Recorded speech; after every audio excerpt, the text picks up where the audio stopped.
Mogul Motivation, empowering and inspiring entrepreneurs and dream chasers worldwide, 1 week at a time. Presented by True Stories Media.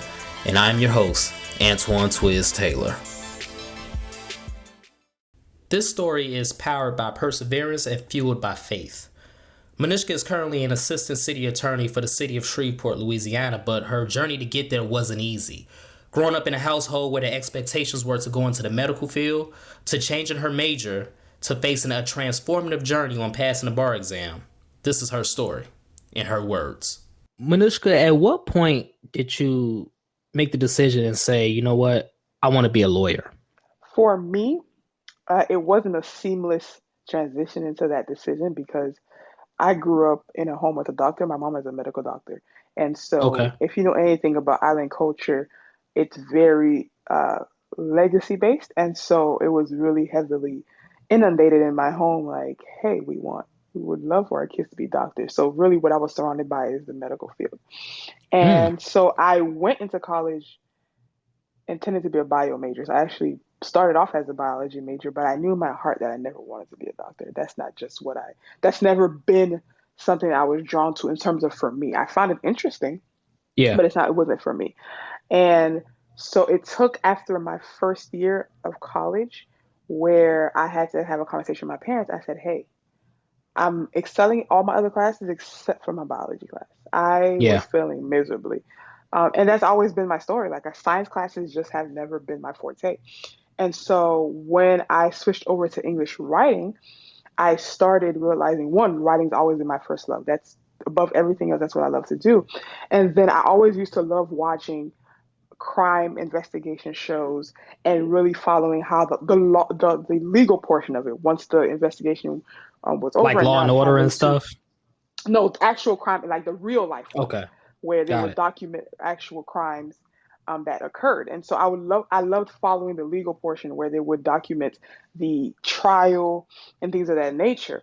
And so for me, law became interesting in that way. It's something that was distantly always interesting to me, but when I started watching those, it really became interesting. And then when I went to college and started taking African American studies classes, it really came together for me in terms of how the legal system adversely affects minorities, particularly Black people, and seeing how that field is very underrepresented when it comes to Black people, especially Black women. We make up somewhere between 2 to 5% of the legal field. And so that's when my love for law really started escalating at a high rate.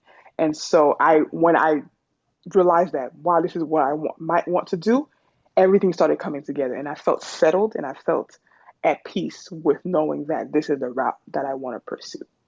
Yeah, you took the words out of my mouth, because that's literally what I was about to say. I was going to say you were at peace once you made that decision, because when you were describing your medical classes or biology classes, whatever the field is, it seemed like you was taking an elective, in college, you got your major classes and then you got electives, and everybody hates electives, right? You got to take these classes just to get the credits and, to graduate, but nobody really cares about electives. You care about your major classes. That's what everybody excels in.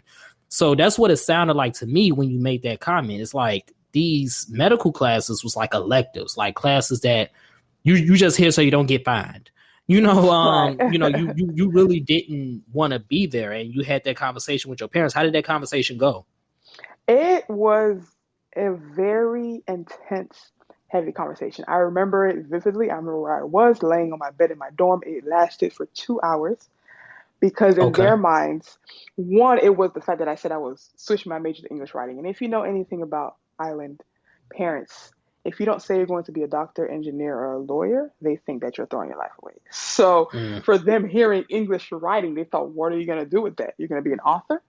And so, it wasn't something that they really realized, that your career doesn't necessarily have to align directly with your major in terms of your major choice. So you can be a music major and go to medical school. You can be a philosophy major and go to law school.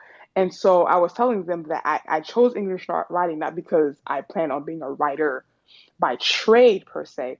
It's just I wanted to choose something that I was going to enjoy. And like I said, writing is my first passion. If there is something I could do but not worry about money, writing would be it. And so I said I wanted to choose something that I can thoroughly enjoy and learn, but also that would benefit me once I went to law school. And if you know anything about law school, writing and writing and more writing. And so Mm. because it's something I was already good at and thoroughly enjoyed and would benefit my career, I thought that's the perfect storm. I can pursue my career in writing by taking classes because I was a legal studies minor and still enjoy my writing college. And that was one of the best decisions that I made. And so once I presented it to them that way, they slowly understood, like, okay, I see what she's saying. Even they were still uneasy, but they Yeah. trusted my journey. They trusted because they knew me, they know me. And And so they they know trusted, it's your okay, journey, not their journey. right. So if they trusted, they were uneasy, but like, okay, well, this is what you want to do. I respect it. And I'm trusting that this is going to all actualize in a very substantial way once it all comes together. So you went to Pittsburgh, University of Pittsburgh. Yes, the University of Pittsburgh. Yes, sir. Right, hail to Pitt, hail to Pitt. Yes, sir. Yes, sir. So you're at Pittsburgh. You make the decision you want to be a lawyer. You switch majors. All of that. What made you choose Southern University and HBCU? So you went from a PWI, predominantly white institution, Mm-hmm. to a HBCU for law school instead of going to a PWI for law school. What made you shift and say, you know what, I need to go to Southern University down in Louisiana? Well, when realized and knew that I wanted to pursue Korean law, and towards the end of my junior year, beginning of my senior year, I started looking into what schools I wanted to go to. But the premise of all of it was I knew for a fact that I wanted to go to an HBCU for law school because I said if I'm going to pursue a career as a Black woman in law, I wanted to make sure that where I was being groomed, where I was being trained, catered to people like me. I would feel Ah, out of place where if I was in law school in a PWI and I'm in a class and I'm the only Black or one of a few Black people and certain precedents, legal precedents and history are being discussed and I don't feel comfortable truly conveying my sentiments because I'm in a sea of white people. And yeah. or Ooh, see, I like that. their perception might be different from mine because they come from a different position, right? And I would feel out of place. I would sometimes grow frustrated because even in undergrad, I had moments like that in classes where certain comments were being made, and they would either forget there was a Black person in the class, and sometimes you would see that they would say something, and their eyes would pan the room, and then their eyes would land on me. They're like, "Oh Then yeah, they there is a see Black you, person in here." Right. yeah. And then you see them Right. trying to tailor their comments. So I was like, I don't want an experience in law, specifically in law school, knowing that I'm precisely going because I want to make a change in the legal system for people to look at me. So I wanted to be comfortable. I wanted to go somewhere where most of everybody looked like me. The experience was close to home. And when I had professors discussing certain cases or certain legal precedents with me, they would know where I'm coming from and they could Mm. guide me in a direction that would speak to my experience as a black person, one, and then a Black woman. Yeah, so your experience as a Black person and as a Black woman pursuing law, so now you're at Southern University.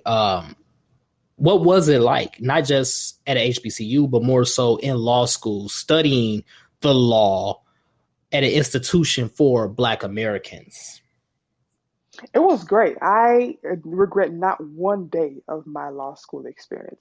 What Hmm. I will say about Southern University in particular, because I want to make sure I shout out my Southern University Law Center, is that I felt a very personal experience from the professors onto my classmates when we talked about certain cases, for example, Brown v. Board of Education, or we talked about the Civil Rights Act, or the cases that broke certain barriers. They knew what I was talking about, and we discussed it in a very candid, transparent way. There was no sidestepping, there was no masking, there was no political correctness because it was a free space to discuss what we wanted to talk about. And so the Yeah, experience was great. I loved the camaraderie because also one of the reasons I chose Southern in particular is because it's a smaller school. And the family environment really made the stressful experience of law school much more bearable because I had other people close by. People knew my name. My professors knew my name. My classmates, there was a total of 105 of us in my class. So Okay. even though you didn't talk, you weren't friends with everybody, but we knew everybody. So everybody knows everybody.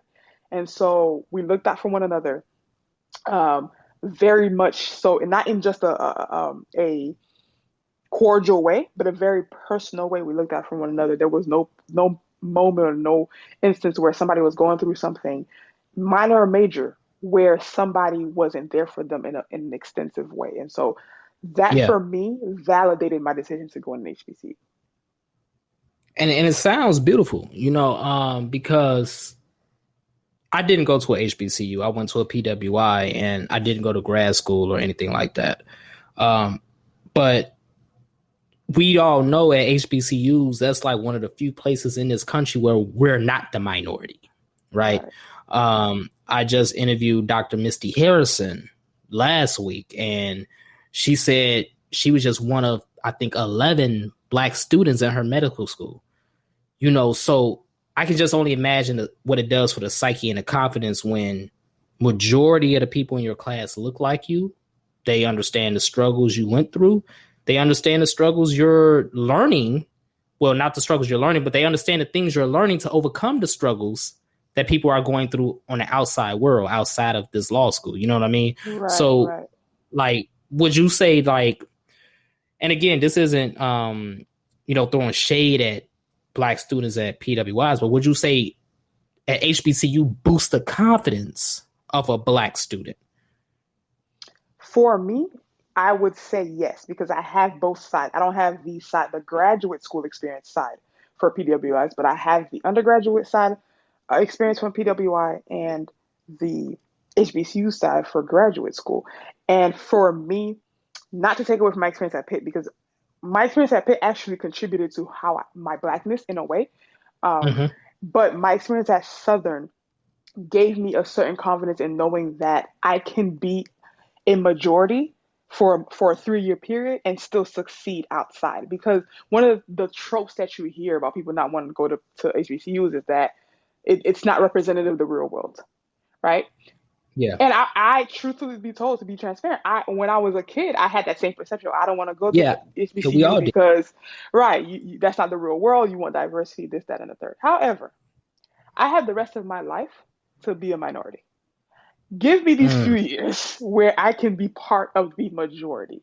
I don't have mm, to anticipate it and predispose myself to that experience when I'm going to have that in the world once I leave my HBCU experience. So for me, going to Southern specifically, and I don't know how familiar you are with this, there is a culture out there about looking down on HBCU law schools as I opposed to believe it. their PW counterparts, especially I believe in it. Louisiana, where you'll have people from LSU or people from Tulane, Loyola, who will naturally feel that they have a step up on Southern students. And what I will say, I'm proud of, we have the most judges in the state of Louisiana. Mm, Um, and there is no one that presents themselves better in the courtroom than Southern University Law Centers. That is no bias. And so mm, there was nothing in my experience that made me feel that I was less prepared for my work in the legal field by going to Southern. I felt more prepared because my professors made sure that they imposed on us or implemented in us what we needed, the skills that we needed for the real world. And one of my professors, where I want to make sure I shout her out to, Professor Regina Ramsey, she was my legal writing professor. And that's something that I took away from the HBCUs as well, is that time she took to make sure that our writing skills were top notch. And particularly with me, actually, that was actually my favorite class in law school, obviously because I love to write as well. It's just a time that she made sure that there was no slack. She wasn't um, cutting us any slack. She wasn't trying. She was making sure that she got the best out of every single one of us. Every single time we had an assignment or something that we needed to do. And so for me, leaving HBCU, I knew that whenever I wrote a memo, wrote a draft for a brief, whatever the case may be, I know that whatever I present is going to be top notch because due to large part of my experience in her class. And so there's nothing to take away from being a student, a law student in particular, going to an HBCU. I think my confidence, to answer your original question, is blooms as a result of feeling Mm, in place at the school that I was and not feeling like I was fighting. Because going to PWI, you feel like you're fighting and you're constantly on the yeah, defense because you feel like, yeah, okay, y'all not about to show me out. Y'all not about to make me feel like I don't know what I'm talking about. So there's a part of your experience, I guess, taken away because you're constantly on the defense, constantly feeling like you have to prove yourself. And in an yeah. HBCU, I felt in place. Everybody, we're all in the same playing field and we're all rooting for each other. It's like at the PWI you were in competition, whereas at the HBCU you were in community. Yes, Um, I love that. I love that. yeah, that's what it sounds like. So earlier you said it was a lot of writing in law school, and before we move on to the next phase in your life, I just want to get your thoughts on that. Like, how do you law students, regardless of what institution you're at, how do you guys do it? Like, I feel like you got so much information you got to soak in, so much information you got to spit out. Like, how do you survive the gauntlet of law school? Man, listen, God, God, and more God. And I say that in all seriousness because law school was the first time in my life where I questioned my intelligence, I questioned my ability to do well. And it had nothing to do with, like I said, my experience at Southern. It was law school. Law school will make you question everything about who you are, about your Wow. identity, because it's such a different experience from undergrad. It's so far removed from undergrad, from the workload to what's expected of you, to how to balance your time. Because I remember the very first day of law school, the very first Monday, we went in there, one class, we had to read 121 pages for Wednesday. Another class, I had to read 50 pages for Wednesday. Another class, I What? had to read 25 pages. Then I had a writing assignment due the very first day. And so I went into the library and I was just like, this is my life for the next 3 years. And Oh no. so, right, it's a lot thrown at you. It takes a lot of adjusting. It takes a lot of really self-assessing what always worked for you. And I Mm-hmm. think that's actually the best part, one of the best parts of law school. It really forces you to take a look at all the things that you assumed worked or the things that you assumed were functional. Because in undergrad, truth be told, people who go from undergrad to law school were the cream of the crop. So when you go to law school, you're side by side with a whole bunch of cream of the crops. And so Mm. you the things that you were able to do undergrad that you could skate through because you were just going off your intelligence doesn't work in law school anymore. It's not just being smart. Everybody in law school is smart. So being smart alone is not going to get you through. It's about your diligence. It's more about your diligence and more about your discipline than it is about your smarts in law school. It's Wow. about how Yeah. well you apply your time, how well you apply your energy, what you feed your body. Make sure you're not eating stuff that's going to make you tired easily, where you have less time to study. Yeah. Everything is so meticulous. So meticulous. Yeah. You know, and it sounds like it because, I can't imagine going through law school. First of all, like I said earlier, I only went through undergrad. And I can say with full transparency, undergrad was only a struggle to me simply because I procrastinated. I tell people all the time, and this isn't a joke, if I wanted a 4.0 every semester, I could have got it, but I was lazy. If I was lazy like that at undergrad, I wouldn't have lasted 2 weeks in law school. I assume probably a week, you know, based off those horror stories. Yeah, and the crazy thing about it is within after the first semester, I think we lost about I can't remember the exact number, so I don't want to say a number that's inaccurate, but we lost few people that they were like, this is not for me. Mm. And I remember the class that came after us, there was about a good 20 people who left after the first month and eventually after the first semester. And it's a real thing. People were just like, this is not for me. I cannot do this. And so Only people the really strong don't survive. understand don't understand the toll that law school takes on you. There were several times where I legitimately contemplated booking a ticket back to Florida. I was like, I don't Mm. know if this is for me. And the only thing that's why I always tell people don't law school is not something you do because you can't find something else. If the only thing that carries you through besides my faith is knowing that this is truly where I belong, that this is my calling in life.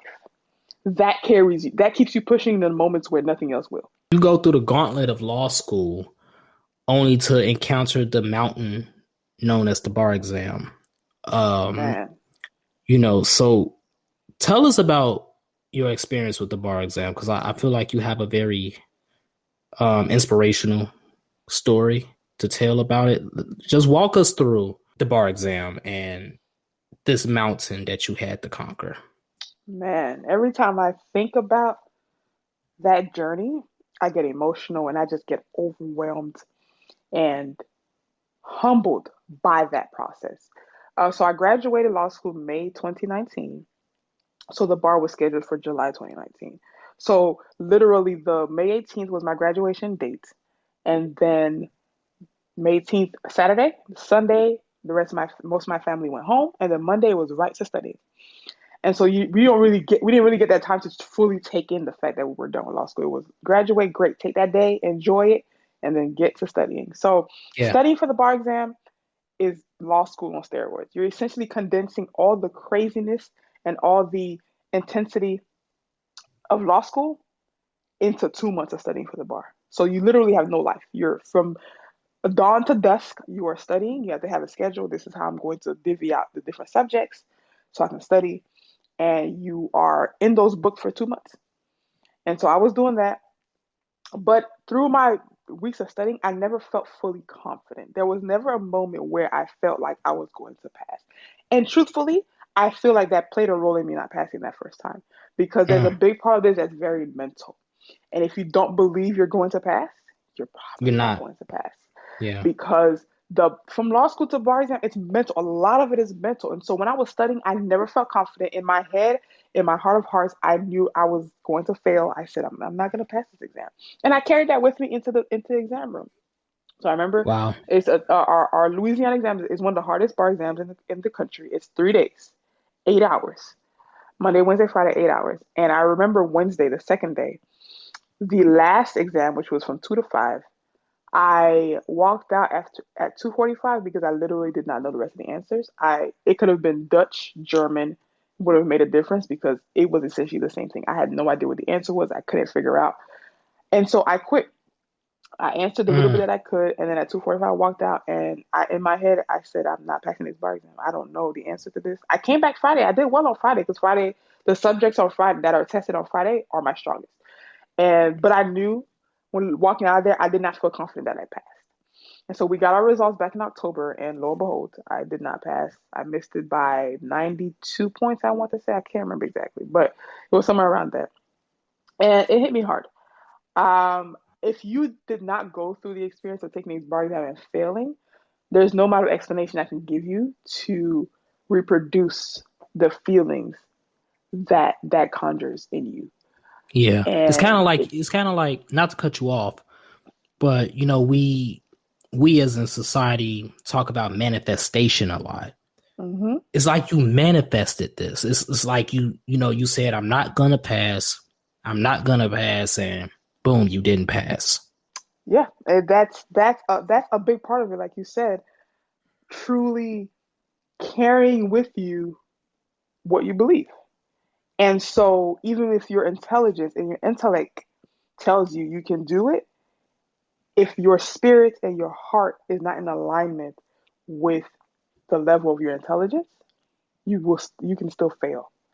And that's what happened with me. Because of my lack of confidence, there were moments on the exam where ordinarily I would know the answer, but I couldn't. I was drawing a blank, or I couldn't articulate the response in the way that I want to because I was constantly second guessing myself. And it was like I was having a conversation with myself inside a testing room about how well I wasn't doing. And so when I got those results, I was like, I was heartbroken, but I wasn't surprised because like I said, in my heart of hearts, I had already told myself I wasn't going to pass. And so it took me a while to recover, and I was just going through the motions of what am I going to do, and prayed and did a lot of self reflecting. And so I came back and took it the February 2020. That second time, February 2020, it was a couple of weeks before we all shut down. So I took it, felt much better. I had studied more, felt more prepared, knew what was coming this time, seeing that I had already taken it once, and went in there, felt good. I walked out of there, and you can ask my mom, she will tell you, I felt good. I felt Mm-hmm. like I had done well enough to pass. And then we got our results back in April 24th, 2020, and I missed it by 16 points. 16 points. So you went For from 92 points to to 16. 16. When I tell you that was the first time in my life where I was legitimately caught off guard because I thought I had passed. I was not expecting Yeah. those results. And that is an extra layer of heartbreak. When you're expecting one thing and something else happens, now you're dealing with anger. Because for me now, I was telling God, I thought we had this conversation. I felt confident this time around. I knew I had passed. I had eliminated the negative self talk. So why would this still happen? Yeah. And so even to this day, the number 16 still triggers me. Like Mm, whether I see it on a billboard, whether yeah. I see it on On somebody's the phone clock. number, on Yeah. a clock, it still makes me pause. And And and how many, so you failed the first time, you failed the second time. Meanwhile, your classmates are passing. right, right. I still had classes who hadn't passed yet, but the majority of them at this point had passed. Yeah, so that's And like mhm, another layer of, just it's piling on to that self-doubt and insecurity. right, especially because the first time in 2019, the people who passed got their results in October. We got our results in October. And then a week later, they had their swearing in ceremony. And as happy as I was for my classmates, that day I could not be on social media because I could not bear the weight of seeing that and not being a part of it because I had Mm. envisioned myself being a part of it. And so I was happy for my classmates, but at the same time, I couldn't do it. I couldn't watch. I couldn't watch. I couldn't be on social media. None of that. And so when I didn't pass the second time, now it goes from, well, we all mess up one time. When something happens more than once, now you start questioning your identity. Now you start Yeah. saying, is this who I am? Am I a failure? And that's what Am I happened. I started supposed to be questioning here? myself. Right. I started questioning whether I was going against God's plan for me, if I was just forcing this, if I truly am as smart as I thought I was. Am I a failure? Is this who I am? That one was infinitely harder than the first time. I'm not gonna lie. The first time, like I said, I kind of expected it, and I wasn't as close. But missing it by 16 points and expecting that I was going to pass made that one infinitely more heart wrenching for me than the first time. Mm. And and then I the dilemma now was, okay, what am I going to do? Am I going to take it again? Because this is now two. And mind you, the bar exam is not cheap. Yeah, I was just It's about to say that. This isn't free. This it's isn't, not free. just, the It, state of Louisiana saying, oh, here, come right. take a test. Exactly. The first time was $875, I believe. The second time, 750, somewhere around that. 750, somewhere around that ballpark. So this is not something I just wake up and click something online and pay for it. But so I said, okay, well, am I going to take this again? Am I going to take a break? Like I had to figure out what I'm doing. And I was on the verge of actually taking a break. I was going to just wait till February of this year, so this month, to take it, just to give me a year to just decompress mentally and to kind of go back to the drawing board and figure out what am I going to do. And then right when I was about to make that decision is when the pandemic, the revamping of the bar exam occurred because of the pandemic, and they ended up reformatting the exam. And by the grace of God, I passed it the third time, which was Mm. the October of 2020. Third time's a And charm. third time, a year. It took and a year and 5 months from my graduation to finally be able to call myself Esquire. It's And quite the how did you journey. feel? How did you feel when you got the results? Uh, that you had finally conquered this mountain that had been in your way on your journey for so long. What did you feel? I felt overwhelmed with emotion, not in the sense of the way that you see, athletes celebrating when they win a championship. I felt that in the moment when I saw my results. I was hyped, I was excited, but I felt perspective. It was one of those things where I understood why this is where I was in this moment. Not that I would want to fail twice again, because I would not encourage anybody to go into this experience trying to fail. Please try to pass Absolutely the not. first time. But my experience went beyond just an academic endeavor. It was a spiritual journey. It was a mental journey. It was a emotional journey, and it came full circle. It meant more. because of what I went through. And it provided a perspective that taught me that you can be intelligent, you can be gifted, you can be ahead of the game, but mentally, if you are not where you should be, life is not going to happen the way you want to. If Mm, mentally you are not where you should be, whether that be mentally in terms of how you prepare yourself, your diligence, yeah, whether that be if you have trauma that you need to deal with or issues that you deal, whatever it is, it encompasses all of that. You need to, no matter how smart you are, no matter what your plans are for life, you need to make sure that your mental and emotional journey are tracking with your career and academic journey. You don't want that to be falling behind in pursuit of things because at some point it's going to catch up with you. And that's what that taught me. Because truth be told, like I said, undergrad, I skated a lot off my intelligence, and I think we all did. Yeah. my discipline was not where it should have been. Yeah. Like I And said, I was lazy in undergrad. And the only reason why I graduated and, I never failed a class was simply because of my intelligence. I was relying on my natural intelligence, but that's no excuse for my lack of discipline. right, exactly. And so that humbled me. And I always make that joke with people that I know who have children who say, man, my kids, man, I don't know what to do. I need to figure out what to do. I say, send them to law school. Nothing will humble you like law school. Law school will teach you what it means to be humbled. And so that moment, like I said, it just gave me perspective. It provided relief, both for me and my village, for my family. Because one thing about this journey too is that you're not going on this alone. You're feeling it, yes, because it is your decision in your life.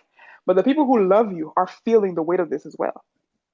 Even you talking to you Yeah. about it, like you don't want to hear, "Oh, my friend failed the bar exam again." Every time the day of the results come, you're hoping the person says, "Yes, I passed," because now you're thinking Yeah. about, man, how am I going to be there for this person after they tell me again that they failed? So it's not just you; it's the people around you. And so this moment for me was like when an athlete gets drafted. I understood that moment. Like when they go up there and they Mm, shake yeah. Roger Goodell's hand or Adam Silver's hand, and you see for them it's like they said, man, it's my family. Because you think about, man, these people have been with me since day one, friends, family, and they get to share in this as well. This is not just my accomplishment; this is their accomplishment as well. They get to be elated. They get to breathe a sigh of relief and not have to think Yeah. about what am I going to tell her now and encourage her. How am I going to be there for her in this journey? They get to be elated with me, and that's what meant most to me. So you passed the bar exam on the third time. Third time's a charm. What's your current job at the moment right now? I am an assistant city attorney with the city of Shreveport, Louisiana. And what's your duties in that role?